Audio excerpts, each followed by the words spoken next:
What do a rock legend and a French icon have in common?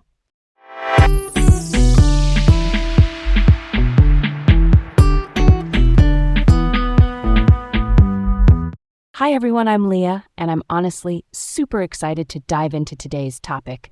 And I'm Garrett. Welcome to Laid Back Learning with Leah and Garrett.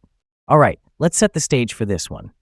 We're exploring the life and impact of Michael Leslie Jones. You know, I once stumbled upon a Foreigner concert during a random trip.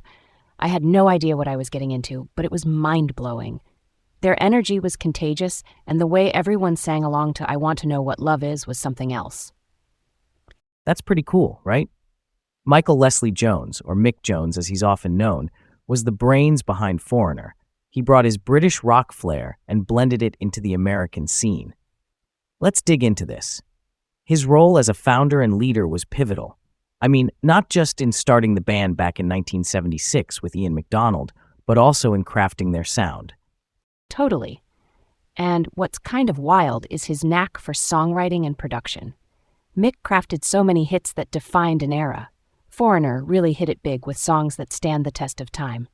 I Want to Know What Love Is. Talk about transcending rock norms. Okay, let's move on to his early days. Mick was born in Portsmouth, England, in 1944. Growing up in post-war Britain must have shaped his musical journey significantly. He started playing with Nero and the Gladiators, which gave him his first real taste of the music scene, and befriending the Beatles, right? That's gotta have expanded any musician's horizon back then. I know. Can you imagine hanging with the Beatles during their tour in France? His work in France also included recording with Tommy Brown, giving him that versatility, I guess. He was all about pushing musical boundaries, and later, he teamed up with Gary Wright to form Wonderwheel. More steps on his way to rock legend status. All right, let's roll on. Foreigner's journey started in 1976. Rising to fame was no small feat, but of course, with every rise, there's often a struggle. There were tensions in the band, especially in the late 1980s with Lou Gramm. Musical tastes were diverging. Gramm leaned towards harder rock, while Jones was exploring synthesizers, a sort of electronic instrument used for its diverse sounds. But hey, tensions are pretty common in bands. And yet, despite all that, Mick didn't just stop at Foreigner. He went ahead and worked with major acts like Van Halen and Billy Joel, demonstrating his flexibility across genres, you know? He co-wrote Bad Love with Eric Clapton, too. I mean, his career just kept evolving. And then, recognition finally caught up when he was inducted into the Rock and Roll Hall of Fame in 2024, even amid his Parkinson's diagnosis.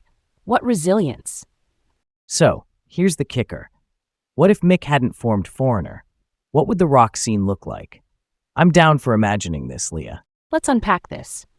If Foreigner wasn't there to fill that niche, would other bands like Journey or Styx have taken a similar spot in our playlists?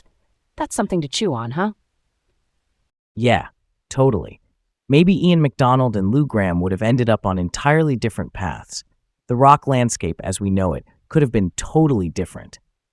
Now, talking pop culture, Foreigner's music has slipped into so many films and TV shows. Those classic anthems are still relevant today, resonating across generations. Hearing I Want to Know What Love Is in movie soundtracks still hits home. And on top of all that, Mick shows us just how innovation can redefine a genre and how resilience keeps you rolling with the punches, whether you're on stage or going through personal challenges. And there we have it, full circle. Thanks for joining us today. Stay curious and explore with us next time.